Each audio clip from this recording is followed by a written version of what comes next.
Yan. So, tapos na tayo dun sa Introduction to Engineering Economics. So, dito naman, we will now deal with interest and money-time relationship. So, mamaya pala, meron akong ipapapanood na video presentation. So, siya ay, ang source naman ay YouTube. So, papanood din natin siya later. And yun naman ay more on sa demand and supply. Parang overview ng relationship between demand and supply. So, yung video din na yon is meron akong tinranscribe. So, isasama ko na lang siya dun sa materials na kasama na pala siya sa materials na in-upload ko kanina. Ano? So, kasama siya sa ating exam, if merong exam. Ano? Ay, prelim pala. Ano? Yung demand and supply.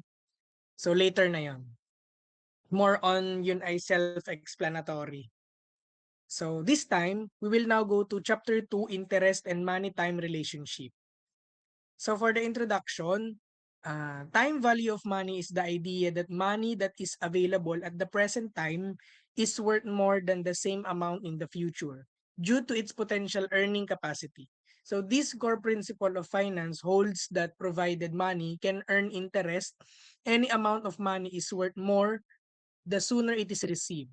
Ano? So we have interest can be a charge or an income depending on whether you are borrowing money or lending investing money. It is stated as a percentage over a specific period of time. There are five variables that we need to know. Ano? Dito sa interest and money time relationship, so dapat familiar tayo dun sa limang variables na to. Ano? So we have the present value.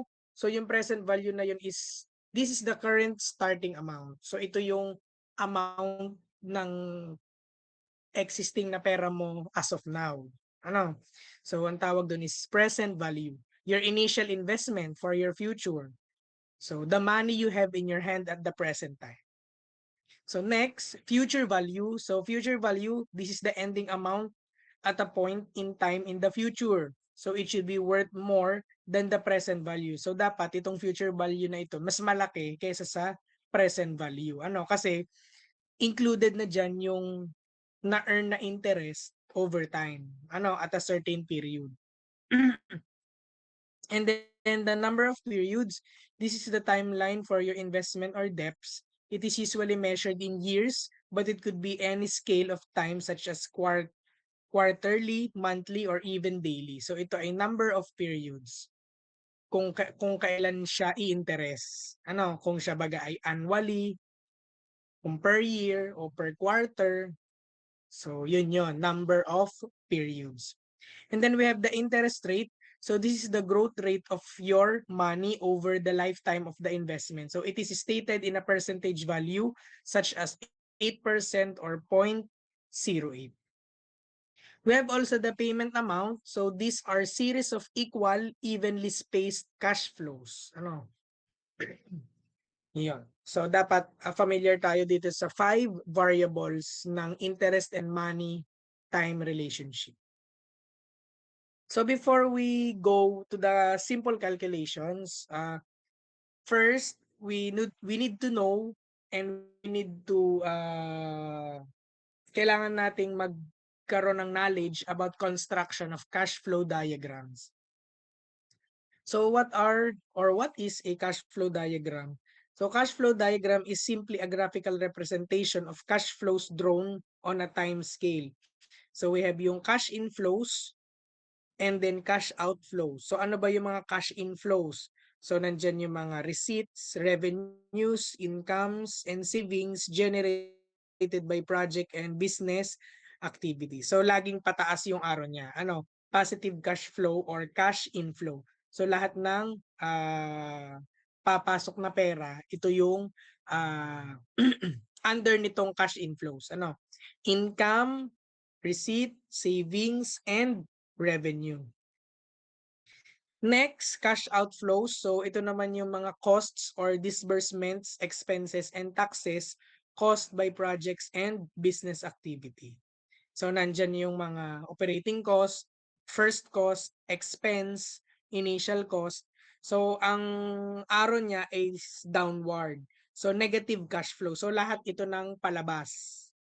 Ano? Lahat ng cash na palabas. So, lahat naka-arrow down. Arrow up kapag cash inflows.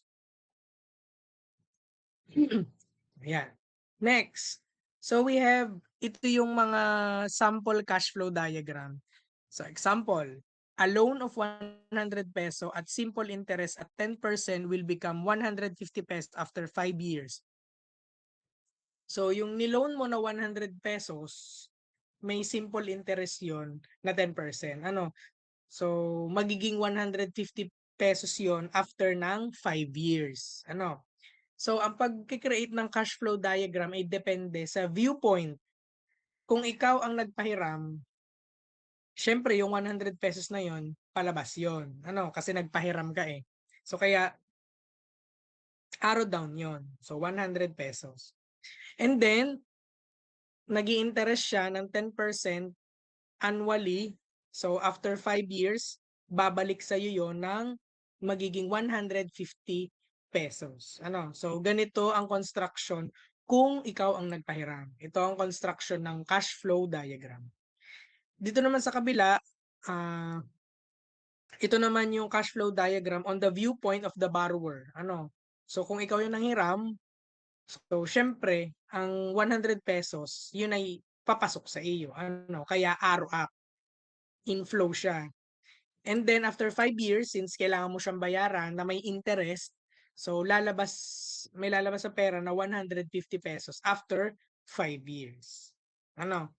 So yan yung different perspective or different viewpoint when it comes to the construction of cash flow diagram. Gets naman ano? Cash flow diagram. Next. So we now go to the interest. So interest, meron niyang iba't ibang types and forms ng interest. Pero dun lang tayo i-stick sa mga simple interest, compound interest. Ano? So ano ba yung interest? So it is the amount of money paid for the use of borrowed capital or the income produced by money which has been loaned. So have many types and forms of interest. So it is critical you know the terminology. So here are the most commonly used terms. So simple interest, so computed on the original amount as the return on that principal for one time period. So itong simple interest, meron lang certain period na iinteresan mo lang siya. For good for 12 months, so iinteresan mo siya. Naka-fix yung ano niya, interest. Next, yung B, compound interest. So it is computed on the original amount as the return on that principal plus all unpaid interest accumulated to date. So meaning, at a certain period, meron kang interest, tapos itong na-earn mo na interest ay interesan mo pa. Ano? So that's compound interest. And then the remaining, which is may encounter naman natin ito sa mga susunod na weeks, since meron naman tayong mga situations na magdi-deal nito. So we have the fixed interest rate. So it is a straightforward rate that remains constant during the life of the loan or investment. And then variable interest rate is changes during the life of the loan and it's usually tied to the prime rate. It can go up or down depending on the prime rate set forth by the economy. So ito ay depende sa ekonomiya, yung interest rate niya. And then the last one, the mixed interest rate is changes from fixed to variable or from variable to fixed. So we now go to simple interest. So ito yung pinakamadali. Ano? Simple interest is calculated using the principal only, ignoring any interest that had been accrued in preceding period. So number one, ordinary simple interest is computed on the basis of 12 months of 30 days each or 360 days a year. So one interest period is equal to 360 days. So in practice, it is paid on short-term loans in which the time of the loan is measured in days. Ano? So itong simple interest, ginagamit siya sa mga short-term loans na kayang i-measured in days. So ito yung formula ng simple interest. So we have yung I, large I, which is the interest, is equal to P, the principal or present worth, times the number of interest periods, and then the rate of interest per interest period. So yeah. And then F is the accumulated amount or the future worth. So yung ating formula for the future worth is yung present value mo nung nag-invest ka plus yung interest na na-accumulate. So yun yung future worth. And then palitan lang natin itong I ng PNI ito. So i-plug in lang natin dito. So we will be arriving at this another equation. F is equal to P times 1 plus NI. So tandaan nyo itong mga formula na ito. So ito ay simple interest. So we have two classification of simple interest. So we have ordinary simple interest and exact simple interest. Yung ordinary simple interest, computed siya on the basis of 12 months of 30 days each or 360 days a year. So ibig sabihin, yung 1 month mo ay equivalent lahat sa 30 days. Kung 12 months ka na naiinteresan mo, so ita-times mo siya sa 30. Kasi naka-fix siya sa 30 days. Or 360 days a year. So, one interest period is 360 days. In this case, the value of N that is used in the preceding formulas may be computed as So, yung N natin, D over 360, where D is the number of days the principal was invested. For example, 5 months. So, yung 5 months, 5 times 30, so 150 days. So, i-divide mo siya ng 360 para makuha mo yung N. So, ganun siya. How about the exact simple interest? So, dito naman, based ito sa mismong exact number of days in a year. So kung sa isang ordinary year, siya ay 365 days. Tapos kung may leap year pa, so 366 days naman ang gagamitin mo. So ang isang interest period dito sa exact simple interest ay 365 or 366. Unlike dun sa ordinary, naka-fix siya na 360. So in this case, the value of N that is used in the preceding formulas may be computed as, so yung N is equal to D over 365 for a normal year and N is equal to D over 366 for a leap year. Yeah. So let's have an example. Problem number 1. So determine the ordinary simple interest on 700 pesos for 8 months and 15 days if the rate of interest is 15%. So ang hinahanap dito ay yung ordinary simple interest na na-earn mo nung ininvest mo yung 700 pesos mo for about 8 months and 15 days. So 8 months and 15 days, so i-convert natin ito into days. So 8 months, 8 times 30 plus 15, so we have 255 days. And then yung calculation, yung formula for finding the interest, so we have the PNI, the present worth times the number of period times the interest. So we have the 700 times 255 divided by 360 times 0.15. So we have earned interest of 74.38 pesos. So ito yung final answer natin. So madali naman siya. Direct substitution, convert. Next, example number 2. So determine the exact simple interest on 500 pesos for the period from January 10 to October 28, 1996 at 16% interest. So ang hinahanap naman dito ay interest, yung exact simple interest nung ininvest mo yung 500 pesos mo sa duration ng from January 10 to October 28, 1996 at 16% interest. So dito, since exact, so ang gagamitin natin na denominator sa pagkuha ng n ay it's either 365 or 366. So ito, since may specific na binigay na date, so aalamin natin yung araw, number of araw dito sa range na to. Ano? So from January 10 to 31, so we have 21. Exclude yung January 10 kasi siya yung parang pinaka day 0 mo. So ang day 1 mo ay January 11. So doon pa lang magi-start mag-earn ng interest. So kaya ang nakapaloob lang dito ay 21 days. February 29. So ibig sabihin, dito sa year 1996, naka-leap year tayo. So kaya ito ay 29. March, April, May, June, July, August, September, October, so including yung October 28. So yun yung last day na nag-interest. So we have a total of 292 days. So plug in lang natin dun sa formula yung mga values. So we have the 500 times 292 divided by 366 times 0.16. So we have interest of 63.83 pesos. Ano? So madali naman. Question? Wala naman. Sige.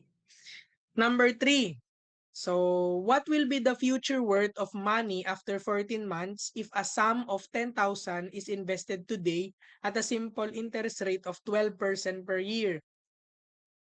So, ano daw yung magiging future worth ng money mo kung nag-invest ka ng 10,000 ngayon for 14 months na ang iyong rate of interest ay 12% per year. So, i-convert natin it into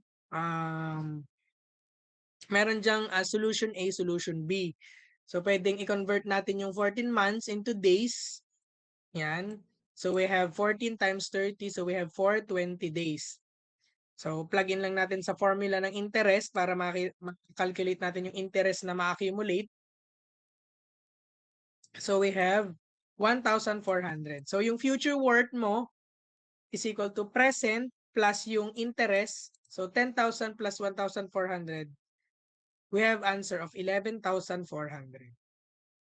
Next, pwede ding direct substitution dito sa formula, dun sa na-derive kanina, yung F is equal to P times 1 plus NI. So we have 10,000, 1 plus 420 over 360 times 0.12. Ano? Pwede ding in terms ng month, kasi yun naman ay convert lang. So, yung ratio niya ay ganun pa rin. Kaya ito, 14/12. Basta consistent. Ano? So, we will arrive also at 11,400 na future worth. No? Gets po itong simple interest? Walang tanong? Okay. Sige. So, thank you.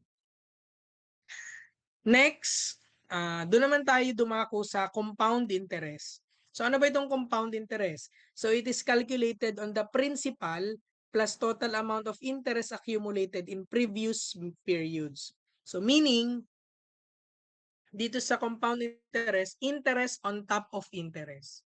So check natin itong table na to from a borrower's viewpoint. Ano?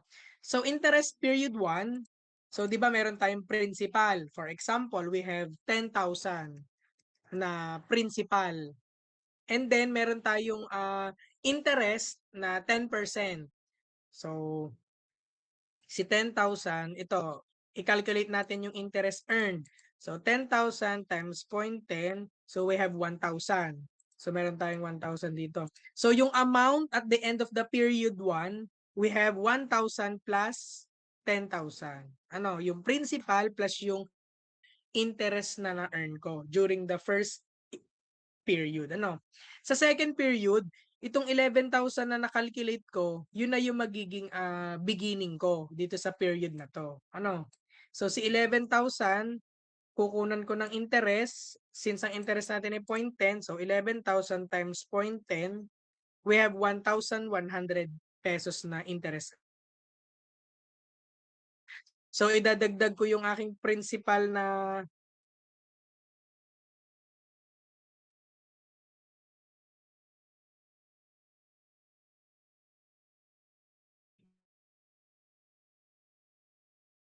dadagdag ko yung principal amount. So we have dito sa period 2 na 12,100. Ano? So ganun yung compound interest. Nag-accumulate. Interest on top of interest. Next. Ito pala yung mga formula sa pagkuha ng future worth at saka ng present worth gamit ang compound interest. So kapag future worth, P times 1 plus N raised to N. Pagka present worth, F times 1 plus I raised to the negative N. Yeah. So before we go to the problem solving, let's take a look on the rate of interest. So meron kasi tayong nominal rate of interest at saka effective rate of interest. So yung nominal rate of interest specifies the rate of interest and a number of interest periods in 1 year. So ang formula nito, ito ay R over M, hindi ito RM, ha? R over M. Wherein, yung I, yun yung rate of interest per interest period. So ito yung pina-plug in natin dito sa formulang ito. Ano? Yung I dito, yun yon. And then the R, the nominal interest rate, and M, number of compounding periods per year. So if ever may annually, quarterly, semi-annual. Yeah. Effective rate of interest is actual or exact rate of interest on the principal during 1 year. So formula niya, F minus 1, 1 plus I raised to M minus 1. So ang M natin dito pag annually ay 1. Pag semi-annually, M is equal to 2. Quarterly is equal to 4. Bi-monthly is equal to 6.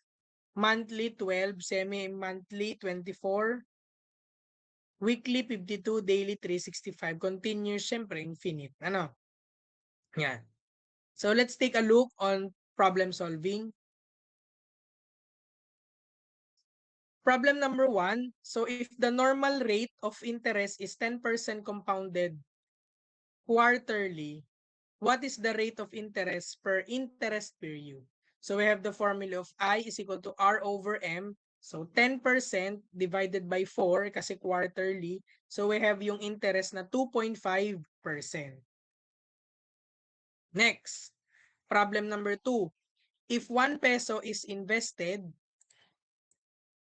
yan. If 1 peso is invested at a nominal rate of 15% compounded quarterly, what will be the total earnings after 1 year? So meron tayong hinahanap na total earnings after 1 year. So siya ay future worth. Ano? Kasi meron kang piso na ininvest, yun yung iyong present worth. Ano yung magiging value niya after 1 year kung ang interest mo ay 15% compounded quarterly? So substitute lang natin yung sa formula. So we have F is equal to P times 1 plus I raised to N. So we have 1 plus 0.15 over 4. Kaya siya ay 4 dahil ng quarterly. And then yung N, since siya ay good for 1 year, ito times lang natin yung 1 sa 4. Ano? Kung ito naman ay, kunwari, what will be the total earnings after 2 years? So ito ay, itong N magiging 2 times 4. Kaya magiging 8 dapat to. Ano? Pero kapag siya naman ay 1 year lang, ay di, ang N natin ay 1 times 4. Ano? Kasi quarterly. Ano? Gets? Yan. So makukuha natin ang future value ng piso in 1 year, magiging 1.1586. Yan. Next, problem number 3. Suppose you deposit 1,000 pesos in a bank saving account that pays interest at a rate of 10% compounded annually. Assume that you don't withdraw the interest earned at the end of each period, 1 year, but let it accumulate. How much would you have at the end of year 3? So dito, ang hinahanap dito, ano daw yung amount ng pera mo in 3 years. Kung nag-invest ka ngayon ng 1,000 sa bank savings mo na may interest na 10% compounded annually, so kinuha mo siya, chinek mo siya after 3 years. So ano ang kanyang worth, yung 1,000 mo after 3 years. So substitute lang natin sa formula, F is equal to 1 plus I raised to N. So 1,000 times 1 plus 0.10, since yung 0.10 naman ay annually, raised to the third. Kasi 3 years. Ano, so ito ang magiging amount ng pera mo in 3 years. Ano, 1,331. So, tandaan nyo, kunwari, itong nakalagay dito ay 10% compounded semi-annually. So, 0.10 divided by 2. Ano? Tapos 3 years, 'di ba? 3 years ano? Eh di 3 times 2. Ano? Laging may ganon kapag ka merong compounded semi-annual, annually, quarterly. Ano? So, wag kakalimutan 'yon na i-convert lagi. Gets po? Okay, next. Question. Wala naman.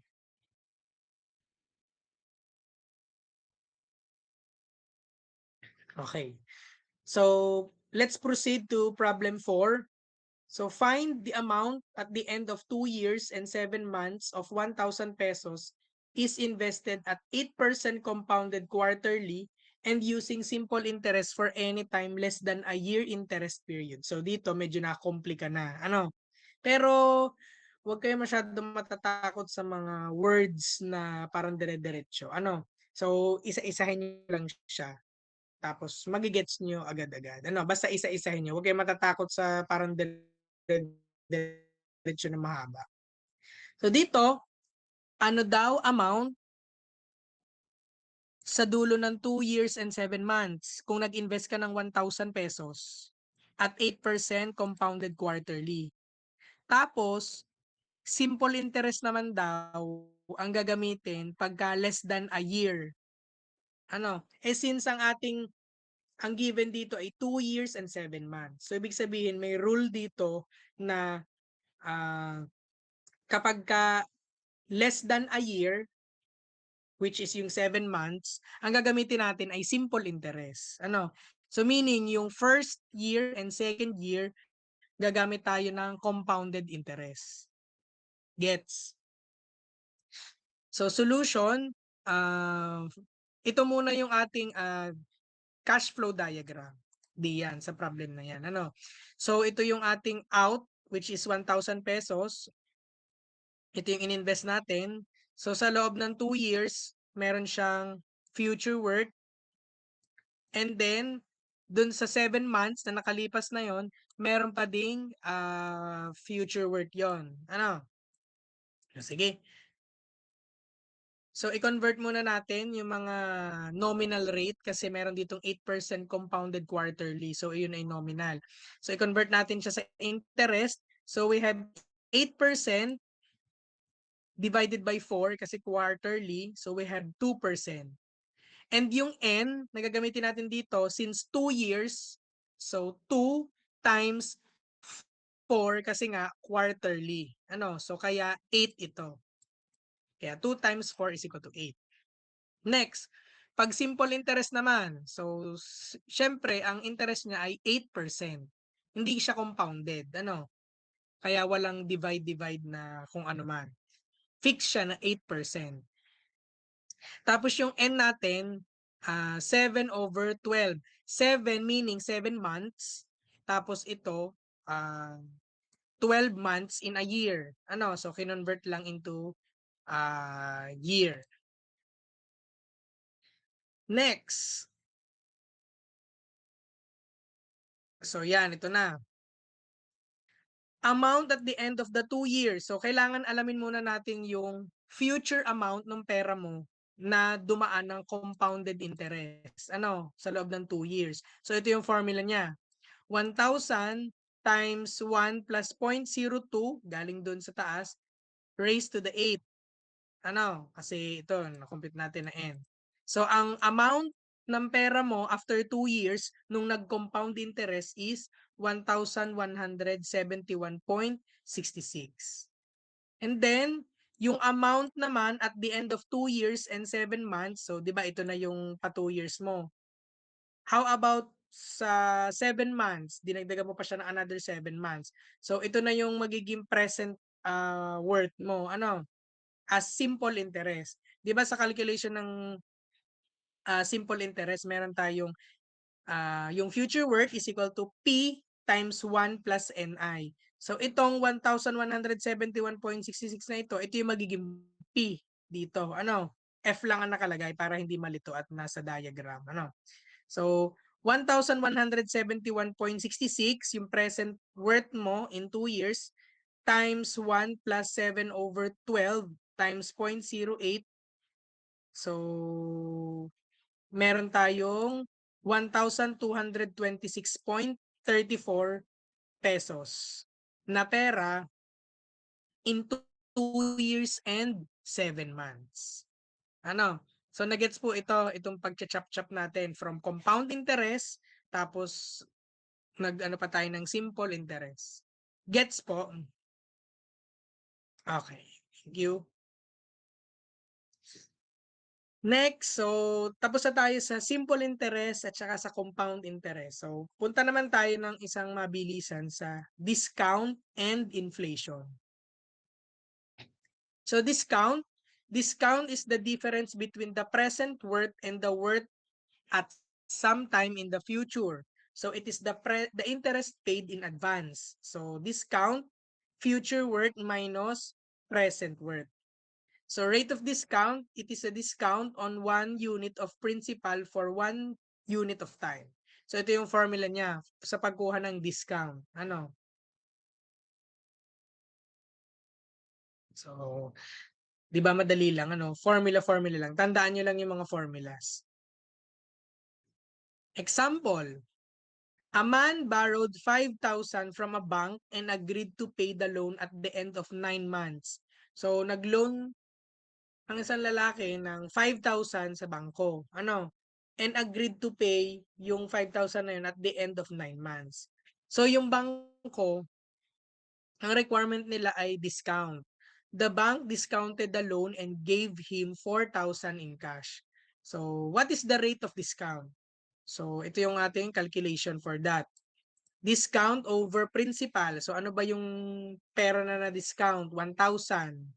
Diba? From 5,000 naging 4,000. So ang difference nun, discount. So 1,000 over principal, yung hinihingi mo na principal money, 5,000. So we have 20% na discount. Next, what was the rate of interest? So plug in din natin lang sa formula, given naman ang discount. So we will come up with 25%. Next, what was the rate on interest for 1 year? What is the rate on interest for 1 year? Ano? So sa loob ng isang taon, ano yung magiging interest niya? So ito naman, itong I is equal to large I over PN. So ito ay nasa simple interest lang. So laruin nyo lang yung mga formula na yon. So yung interest, so 1,000 over 4,000 times 9 over 12. Iyon. So ang ating interest in 1 year, we have 33.33%. Ano? So plug in lagi sa formula. Puro formulas. Okay? Next, inflation. Inflation is the increase in the prices for goods and services from 1 year to another, thus decreasing the purchasing power of money. So we have the formula for the inflation. Yan. So check nyo na lang later. Ano? Yung F, yung future worth. P, yung present worth. F, yung annual inflation rate. And number of years. Okay. So problem number 1. An item presently cost 1,000 pesos. So if inflation is at the rate of 8% per year, what will be the cost of the item in 2 years? So kung ang item mo, kunwari ang bag mo, 1,000 pesos, ano ang halaga niya after 2 years kung ang inflation rate per year ay 8%? So find the cost of the item in 2 years. So ito, ang formula niya, and plug in lang natin yung mga values. So we have 1,000 times 1 plus 0.08 raised to the squared. Kasi in 2 years. So we have future worth of 1,166.4. So same with problem number 2. Ano, ganun din siya. Okay, so we now go to the annuities. So ito na yung ating last topic. Ano, for today, annuities. So annuity, ano ba yung annuity? So it is a series of equal payments occurring at equal periods of time. So meaning, meron tayong P, value or sum of money at present or yung present worth. F, value or sum of money at some future time or yung future worth. Meron na tayo ngayong additional letter. Letter A. Ito yung annuity kung tawagin or a series of periodic equal amounts of money. Meron pa rin tayong N, number of interest period, and I, interest rate per interest period. So meron tayong tatlong annuity na nakapalagay dito sa lecture materials. So we have what we call, the first one is ordinary annuity. Ordinary annuity is one where the payments are made at the end of each period. So sa dulo to. Ano, yung payments niya ay sa dulo ng each period. So ang formula niya ay ito, for finding P, given ng A, given ng I, given ng N. For finding F, given ng A, given ng I, given ng N. Ano? For finding A, ito kapag given ng P, ito naman pag given ng F. Ano? So, kayo ang bahalang pumili ng formulas na inyong gagamitin when it comes to ordinary annuity. Dito, naka-state na naman dito. So, example number 1. What are the present worth and the accumulated amount of a 10-year annuity paying 10,000 at each of each year with interest at 15% compounded annually? So, ano daw yung present worth at saka yung future worth in 10 years given ng iyong annuity na 10,000 pesos. So, since ito ay ordinary annuity na nagme-made at the end of each period, so plug in lang natin sa formula para makuha natin yung present worth. So 10,000 times yan, plug in natin. So we have principal amount of 50,188. So di ni siya. Ano? Next, F, yung future worth in 10 years, tapos compounded pa annually. So since annually naman, so wala tayong i-divide or anything. So yan, plug in lang natin yung value sa formulas and we will arrive at 203,037 pesos. So ito siya, yan, dito siya sa dulo. Ano, sa pa 10 years. Yan yung amount ng pera mo. Ano?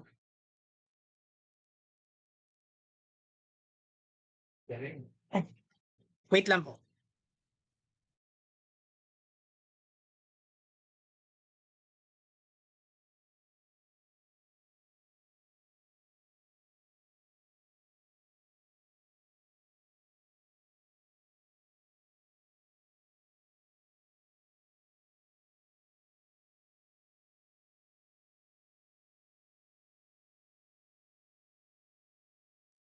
Okay, sige, let's continue.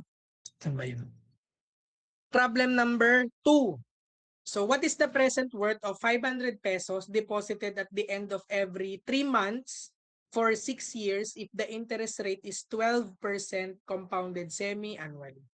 So since meron tayong 12% compounded semi-annually, so i-convert nyo lang siya. Ano? 12 divided by 2, ano?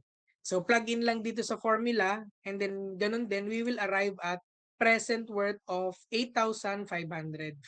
Ano? Kasi meron ka namang given na annuity na 500 pesos. Next, meron po akong nilagay dito mga sample problem. So pwedeng mag-solve kayo sa bahay, palabasin nyo itong answers na nakalagay dito. Itong number 3, nakalimutan ko lagyan ng answer. So, siguro PM ko na lang si class representative for this para may reference kayo at ma-exercise ng konti yung inyong problem solving skills. Ano? Yan. Try nyo to sa bahay. Next, we have the deferred annuity. So, this type of annuity is one where the first payment is made several periods after the beginning of annuity. So, from the word itself, deferred. So, hindi agad-agad nagpe-pay. Ano? So, meron pang gap. Gaya nito, may gap. Hindi agad siya nagkaroon ng annuity dito. So, ito ang formula niya. Finding P and finding F given A. Ano? So, let's have an example. Problem number 1. On the day his grandson was born, a man deposited to a trust company a sufficient amount of money so that the boy could receive 5 annual payments of 10,000 pesos each for his college tuition fees, starting with his 18th birthday. So, ibig sabihin,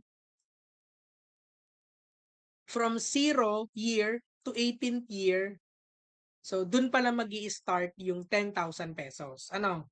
And then sabi dito, 5 annual payments. So, 18, 19, 20, 21, 22. Makaka-receive siya ng 10,000 pesos. Ano? So, kailangan malinaw sa atin yung problem. Ano? Interest at the rate of 12% per annum was to be paid on all amounts on deposit. So, 12% ang interest niya per annum. There was also a provision that the grandson could select to withdraw no annual payments and receive a single lump amount on his 25th birthday. So, pwede palang i-lump sum niya yon. Ano, hindi niya kukunin yung 5 annual payments, saka dun muna yon sa loob muna yun ng trust company, and then saka niya i-withdraw yon pagka nag-25th birthday na siya. Ano? So, ang piniling option ng grandson ay yun, yung mag-lump sum. Ano? So, ang tanong, how much did the boy receive as the single payment? So, ano daw yung, magkano yung na-receive ng bata nung 25 years old na siya? Galing dun sa trust fund na yon. Ano? Na hindi niya kinuha yung annual payments na 10,000. Ano? So, we have yung given, annuity or annual payment option na 10,000, number of payments 5, interest rate 12%, payments would have been at years 18, 19, 20, 21, 22, lump sum received at year 25, and deposit made at year 0. Ano? So, yan yung mga data natin. Ano? So, i-plot muna natin sa cash flow diagram. Yeah. So ito yung kanyang cash flow diagram. So we have yung principal amount in year 0. So hindi pa natin yan alam. Tapos sa pa 18th birthday hanggang 22, so meron siyang annuity, withdrawal, cash inflow na 10,000 pesos. 18, 19, 20, 21, 22 years. And then sa 25, ano yung future worth niya? Ito siya. Ano yung worth niya dito? So, anong ating unahin? So, step 1, accumulated value of the 5 payments at year 22. So, meaning, punta muna tayo sa mga annuity. Ano? Kunin muna natin kung ano yung future value nito. Ano? Pwede din natin kunin ng present value ng year 17. Pwede din natin kunin ang future value in 22 years. Ano? Ito, kukunin muna natin yung pa 22. So dito sa step 1, yung year 22 ang ating hahanapin. So future worth, annuity. So ito ang formula niya.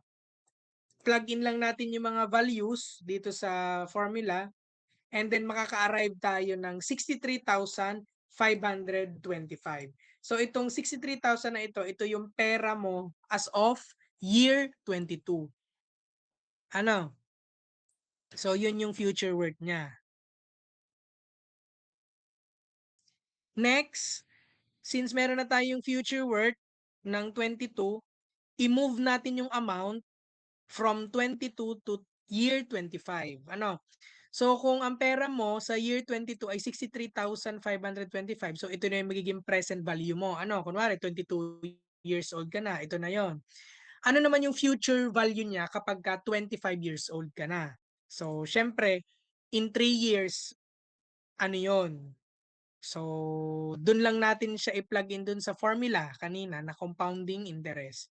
So, F22 times 1 plus I raised to the cube. So, we have 63,525 times 1.12 raised to the cube. So, we have 89,280 na amount. So, ito yung nakuhang lump sum nung bata. Ano? Sa year 25 niya. Gets po kung paano ito nangyari? Yan. So, gets po kung paano nangyari itong nagkaroon siya ng lump sum na ito. Okay. Sige. So, yan. So, tapos na tayo doon. So, lump sum. Ngayon, may sunod na question. How much did the grandfather deposit? So, magkano ba yung amount na ininvest nung grandfather? Ano? At umabot siya ng 89,280 sa year 25. So yan. So ito naman yung ating cash flow. Ano? Sabi ko sa inyo, pwede ding kunin natin yung year 17. Ano? Kasi ito yung annuity natin. Ano? 18, 19, 20, 21, 22. Itong present worth ng 17 ay dito. I-plug in lang natin dun sa formula ng annuity na merong present worth. Ano? So, 10,000 times yan. Plug in nyo lang yung interest at saka yung 5 years. Kasi ang annuity mo pa ay 5 years. So, makakakuha ka ng present worth mo na 36,047. So, ang amount ng pera na pala in year 17 ay nasa 36,047 pesos na. Ano? So, yun yung amount na ng pera mo ng year 17. Next, step 2. So, ngayon, pwede natin ang gawin, kunin natin yung present value, yung year 0, na ang gagawin nating future worth itong 36,047. Ano? So, plug in lang natin yung values dun sa future worth na formula. Yan. So, makaka-come up tayo ng 5,250 pesos. Ano? Ito yung amount na ininvest nung lolo. Gets po ito kung paano tayo nakakuha nitong year 0 na present value. So, meron tayong present worth na 36,000 na yun yung 17 years. So, ite-trace back lang natin siya. Aalamin lang natin yung present worth niya. So, may formula tayo para dyan sa compounding interest. Ano? Sa pagkuha ng present worth given ang future. Ang future worth mo ay itong 36,000. So, yan. Ito yon. Siyempre, ang end mo ay 17 years. So, nakakam up tayo ng 5,250. So, gets po ang problem ni Lolo at ni grandson. Hopefully, maliwanag po ito ha. Yeah. No question so far? Tanong na kung may tanong. Walay? Sige. So, let's proceed. Problem number 2. If 10,000 is deposited each year for 9 years, how much annuity can a person get annually from the bank every year for 8 years, starting 1 year after the 9th deposit is made. So yung cost of money is 14%. So yan, makikita niyo na naman, sobrang haba na naman ito. Ano, parang nakakalito na naman. Ano, pero chap-chapin niyo lang siya. Ano, sabi dito, kung ang 10,000 daw ay dineposit mo each year for 9 years. So ito siya. Ano? So ibig sabihin yung 10,000 na ito ay annuity. So makikita nyo dito sa diagram na to. Ano? Yan yung diagram niya. How much annuity can a person get annually from the bank every year for 8 years starting 1 year after the 9th deposit is made? So ibig sabihin, after ng 9 years mo ng pagde-deposit, yung pa 10th year mo, meron ka na makukuha na pera. Ano yung makukuha mo na yon? Na makukuha mo yon sa loob ng 8 years. So ano yung annuity na yon? So yun ay pwede nating i-denote as A2. Ano? Annuity 2. Itong 10,000, ito yung annuity 1. Ano? So magagamit natin ito para makakuha ng present value dito. Ano? Yan. Para pag may present value na tayo dito, present value, yung future value, so yun, magiging present value ngayon ito sa pagkuha ng annuity dun sa pangalawa. Ano? So, yan, ito yung sinasabi ko. Step 1, accumulated value of the 9 deposit at the end of year 9. So, aalamin natin yung future value niya sa year 9. So, ito yan, di ba? 10,000 annuity. So, meron tayong formula sa pagkuha ng future worth kung ang annuity mo ay ganito. Yan. So, 193,000 pesos ang amount ng pera mo dito sa year 9. Ano? Tapos, convert the accumulated amount into an 8-year annuity starting year 10. Since withdrawals start 1 year after year 9, the amount at year 9 is the present worth of the 8-year annuity.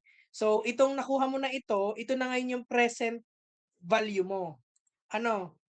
So, pwedeng ito i-substitute mo dun sa pang-present value na pagkuha ng annuity na formula. Ano, substitute mo lang and makakakuha ka ng annuity na 41,700. So, ang nag-i-inflow sa iyo after 9 years for 8 years, so 41,700. So, nagets po ito.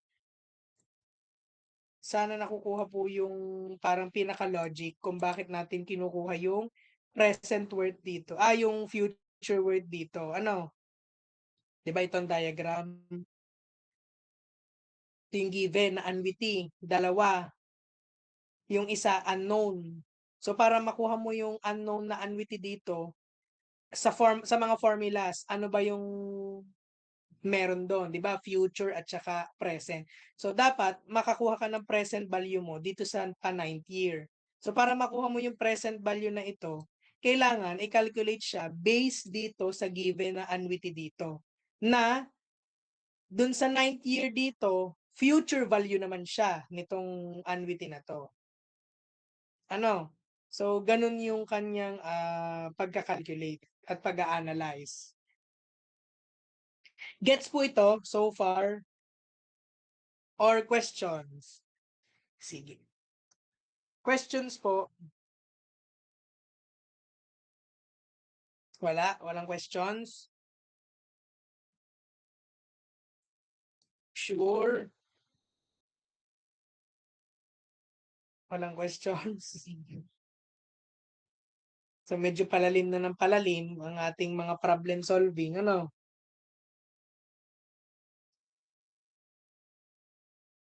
Questions? Sige, I assume wala, ano? Okay. Next. Yeah. So we have the last annuity, which is annuity due. So annuity due is one where the payments are made at the beginning of each period. So ito pa lang at the beginning. Ano annuity due? So this is different from an ordinary annuity where payments are at the end of each year.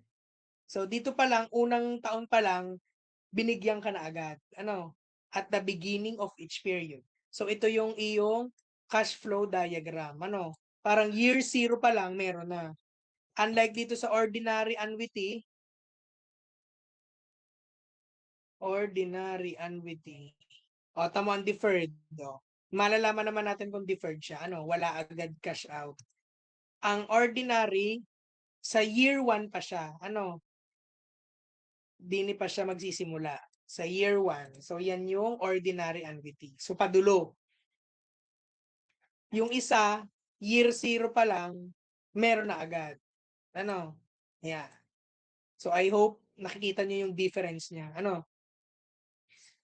So, yung key idea lang dito is ordinary annuity times 1 plus I. So, lalagdagan nyo lang ng ganito. Ano? So, ito yung kanyang mga formula. Yan, kung mapapansin nyo, naka-times lang ng 1 plus I yung ating present worth of annuity due. Future worth. Yan. So, sige.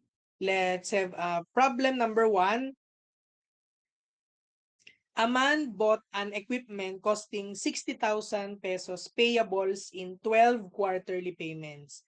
Each installment payable at the beginning of each period. So, pag sinabing at the beginning of each period, dito pa lang, ang inyong gagamitin na formula ay pang annuity due. Ano? The rate of interest is 24% compounded quarterly. What is the amount of each payments? So, yan. So, we have present worth, yung equipment price, na 60,000 pesos. Nominal interest na 24% per year na ating i-convert. So, 24% divided by 4 kasi quarterly ang nakalagay dito is equal to 6%. Ano? So, yung number of payments, ang end natin ay 12 quarters. Ano? Kasi naka-specify naman dito, 12 quarter. So, ang type of annuity ay annuity due kasi may keyword agad tayo na payments at the beginning or beginning of each period. So, first, write lang natin yung formula, yung may present worth, para malaman na natin, ma-ship solve agad natin yung annuity niya. Ano? So, plug in lang natin yung mga values na given, and then makakakuha tayo ng annuity na 6,754 per quarter. So, meron tayong 6,700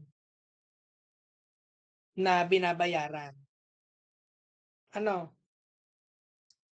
Per quarter. So, ganyan ang pagsosolve with regards to annuity. Ano? So,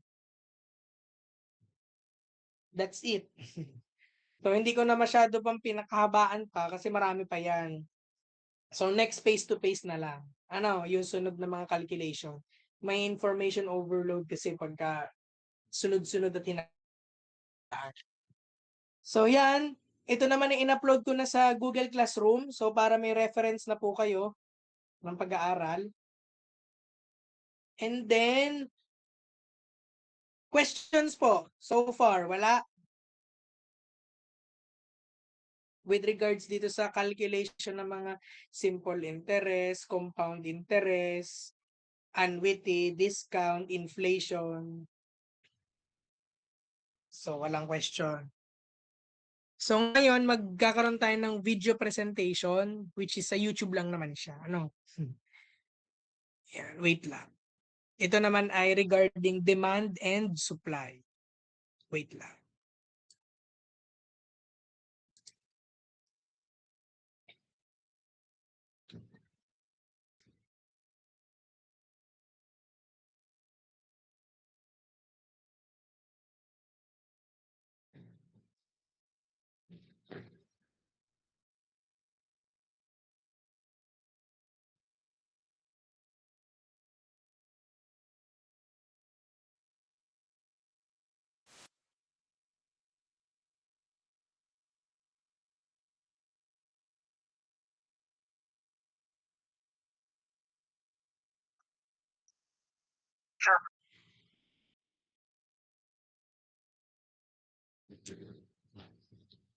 Okay.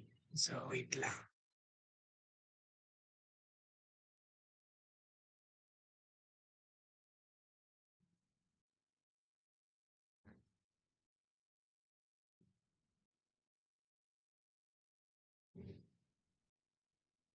Sige. So, let's watch the videos and check niyo na lang yung materials na ginawa ko out of this supply and demand in 8 minutes. So yun, syempre kasama yun sa magiging exam nyo. Ano? So ito naman ay self-explanatory based sa video. Hey Captains, this is Jacob Clifford. I made this video for one reason, to save you time. In an economics class, your teacher or professor is going to expect you to be able to use supply and demand, not just know supply and demand. So I made this video to bridge that gap between introduction and application as fast as possible. Now do me a favor, don't take any notes as you watch this video the first time through. Just understand the concepts, and then later, if you need to, come back and take notes. So here we go, everything you need to know about supply and demand in less than 8 minutes. Okay, let's start off with demand. This is a demand curve, and it shows the inverse relationship between price and the quantity that consumers are willing and able to buy, so the quantity demanded. When the price goes up, the quantity demanded falls. When the price goes down, the quantity demanded increases and people want to buy more. There's 3 reasons for the law of demand. The first one is the substitution effect. When the price goes up for ice cream, people substitute away from ice cream and go buy other products like candy bars. And if the price falls for ice cream, people substitute away from candy bars and start buying more ice cream. The second reason is the income effect. When the price goes up for ice cream, people are going to buy less ice cream because they have less purchasing power. They can buy less ice cream. And when the price falls for ice cream, the quantity demand is going to increase because people can buy more ice cream. Each dollar buys more ice cream than before. The third reason is the law of diminishing marginal utility.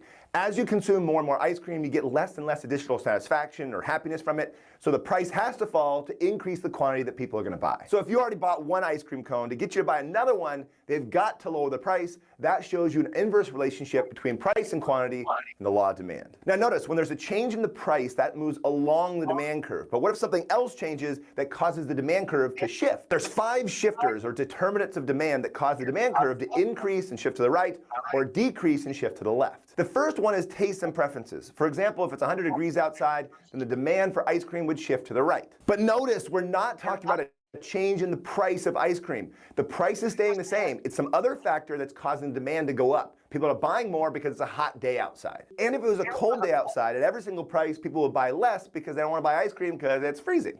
I'm good. We're good.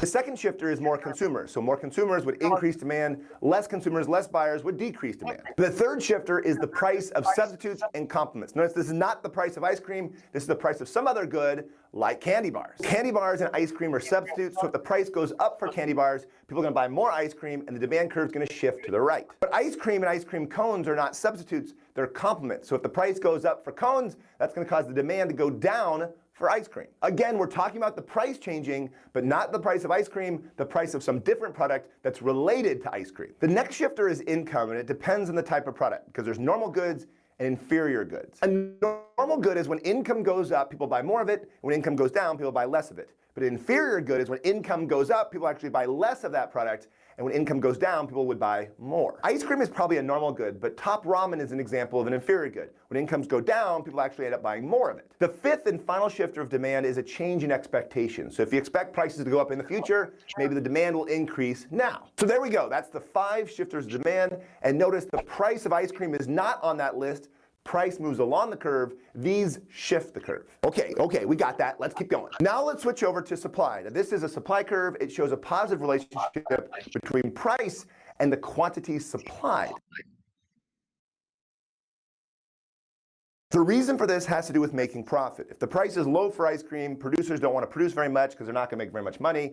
If the price goes up, they're going to want to produce a whole lot more because they're going to make more profit. So again, a change in the price of ice cream moves along the supply curve, but there's also 5 shifters of supply. The first one is a change in the price of resources or inputs to produce ice cream. For example, if the price of milk goes up, that's going to cause the supply to decrease. Now notice here, a decrease in supply was a shift to the left. So just like demand, an increase is to the right, A decrease is left. Now, if the price were to fall for some resource of producing ice cream, then the supply would shift to the right, and that would be an increase. The second shifter of supply is a change in technology. So if there's a new machine that produces ice cream faster and cheaper, that would cause the supply curve to shift to the right. The third shifter is some sort of action by the government, so subsidies or taxes or some sort of regulation. So a tax on ice cream producers would cause the supply to decrease and shift to the left.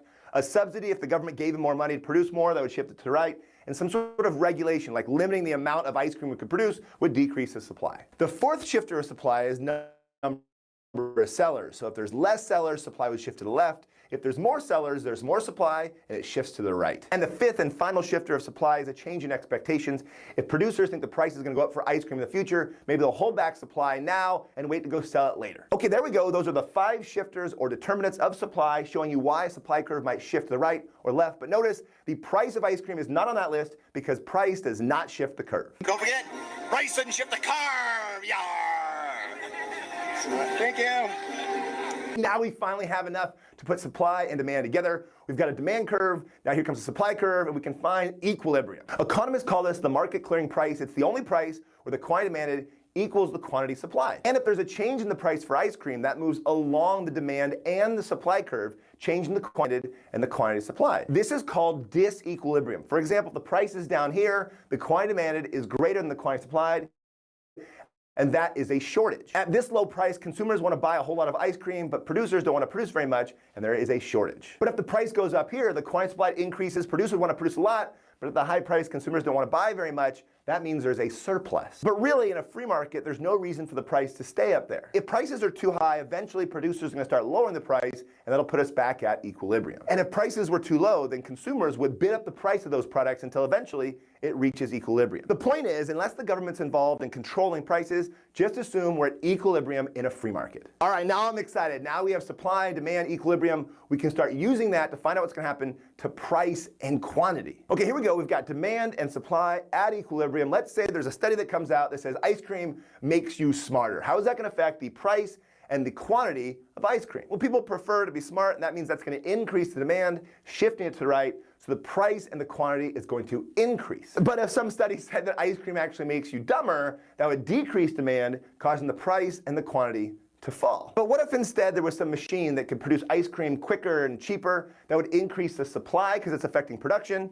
Price would go down, quantity would go up. But if instead we ran out of milk and the price of milk increased, then the supply for ice cream would decrease, price would go up, and quantity would go down. And that's it. It seems like a lot, but there's really only 4 shifters or 4 things that can happen. Demand can go up, demand can go down, supply can go up, or supply can go down. And in each case, the equilibrium price and quantity changes, but you don't need to memorize it. Just draw out the graph. When in doubt, draw it out. Okay, that's it for supply and demand. There's several things I didn't cover. For example, price controls, when the government controls the price.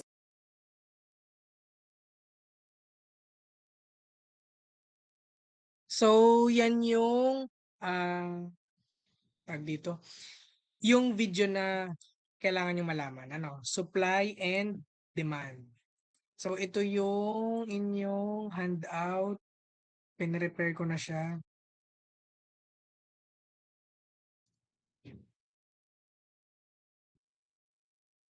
Yan. Yan. So, hopefully, kita nyo ito dun sa inyong Google Classroom. Questions po so far? Wala naman.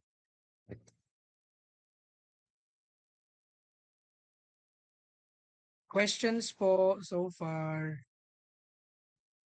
Sana medyo malinaw ng konti. Yung discussion natin when it comes to the interests, annuity. Questions? Wala. So, sa ating online class na 1 hour next week, so alam nyo na, meron ulit tayong sasagutan. So, related lang yan sa discussion natin ngayon. Mga interest, compounded, simple, annuity, discount, inflation. Sige? So, kung wala namang masyadong tanong, ang tahimik nyo. So hopefully sa face-to-face maingay kayo ha. Maingay sa discussion. I mean, interactive. If merong questions na i-raise sa face-to-face, wala ang problema. Daanan natin. Kung may mga malalabong part dun sa discussion natin ngayon. Sige, so if you have no more questions, clarifications, violent reactions, so meeting adjourned.